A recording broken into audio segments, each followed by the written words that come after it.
Good morning students. Arithmetic progression 10th mathematics సంబంధించినటువంటి ఒక important formula చూడండి. ఇంపార్టెంట్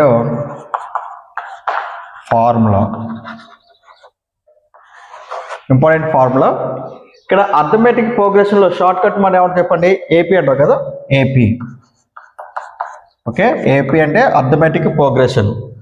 అర్థమెటిక్ ప్రోగ్రెషన్లో టర్మ్స్ ఎలా ఉంటాయి మనకి? టర్మ్స్ చూడండి, A1, A2, A3, A4, A5, up to AN.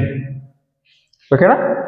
A1, A2, A3, A4, A5, AN up to last term. అంటే ఇక్కడ ఇది మొదటి టర్మ్ అవుతుంది, ఫస్ట్ టర్మ్, ఇది లాస్ట్ టర్మ్ అవుతుంది.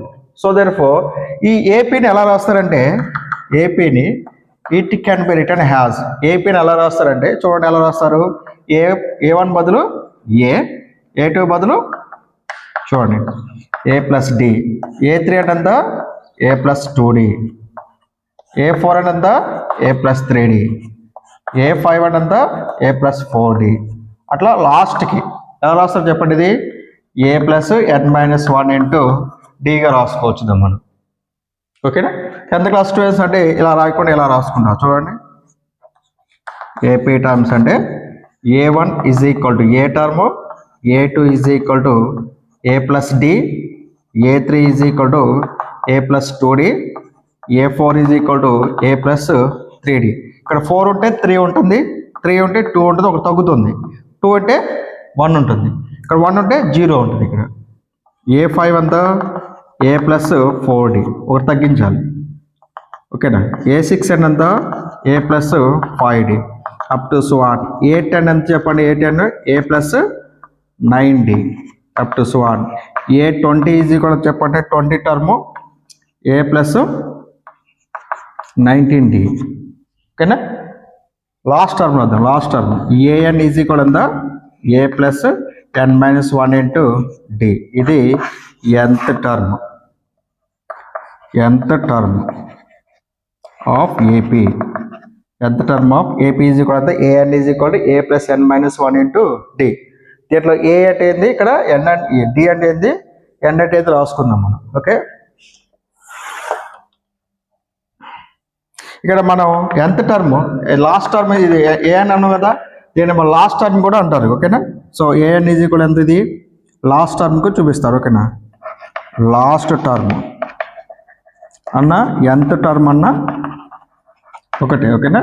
AN is equal to A plus n-1 into D. Last term అన్న nth term అన్న ఒకటే. So therefore L is equal to AN is equal to A plus n-1 into D. Okay, చూడండి ఇక్కడ general form of AP. General form of AP చెప్పండి. Formula AN is equal to A plus n-1 into D. ఇది మీరు formula గుర్తుపెట్టుకోండి. దీన్ని ఒక్కొక్కసారి ఏఎన్ని మనం L కూడా అంటారు. So therefore L is equal to A plus n-1 into D. ఓకేనా? ఏ ఫార్ములా గుర్తుపెట్టుకున్నా ఒకటే. సో ఈ ఫార్ములా సంబంధించి దీంట్లో ఏంటి చెప్పండి? ఇక్కడ A is equal to first term, A is equal to first term అంటారు. Okay, so therefore first term ఇదన్నా అనొచ్చు, ఇదన్నా అనొచ్చు. A1 ఈజ్ ఈక్వల్ A అవుతుంది ఇక్కడ. నెక్స్ట్ డి వాల్యూ చెప్పండి. డి వాల్యూ అంటే common difference. Common difference formula చెప్పండి. A2 minus A1.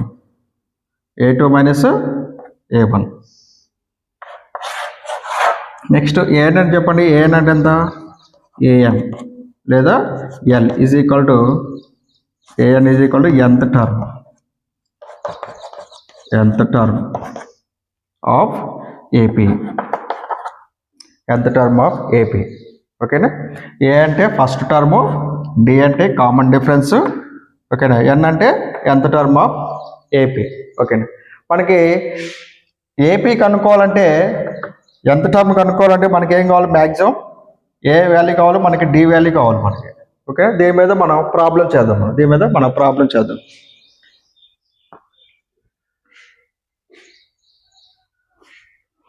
ఇప్పుడు ఎగ్జాంపుల్గా ఇంకొకటి రాద్దామా, A30 టర్మ్ రాద్దాం. A30 టర్మ్ ఎంత చెప్పండి, ఇక్కడ రాస్తా. A30 టర్మ్ అని చెప్పండి, A+29D అవుతుంది. ఓకేనా. A25th టర్మ్ ఎంత, A+24D అవుతుంది. దీనికి ఒకటి తగ్గిస్తే సరిపోద్ది, టర్మ్కి ఒకటి తగ్గిస్తే సరిపోద్ది. ఓకేనా. టర్మ్స్ రాయటం వస్తుంది కదా. A9 టర్మ్ వద్దాం. A9 అంటే A+8D అవుతుంది. A36 A+35D అవుతుంది. ఇవన్నీ ఫార్ములాస్. ఈ ఫార్ములాస్ అనేది మనకి ఈ ఫార్ములా నుంచి రాసుకోవచ్చు అనమాట. దీంట్లో n వాల్యూ 1 పెడితే, n వాల్యూ 2 పెడితే, n వాల్యూ 3 పెడితే ఈ విధంగా రూపాలు వస్తాయి అనమాట మనకి. సో మెయిన్ ఫార్ములా మీరు ఇది గుర్తుపెట్టుకోండి, general form of AP, an = a + n - 1 × d అనేది గుర్తుపెట్టుకోండి. ఈ ఫార్ములా మీద మనం క్వశ్చన్ చేద్దాం.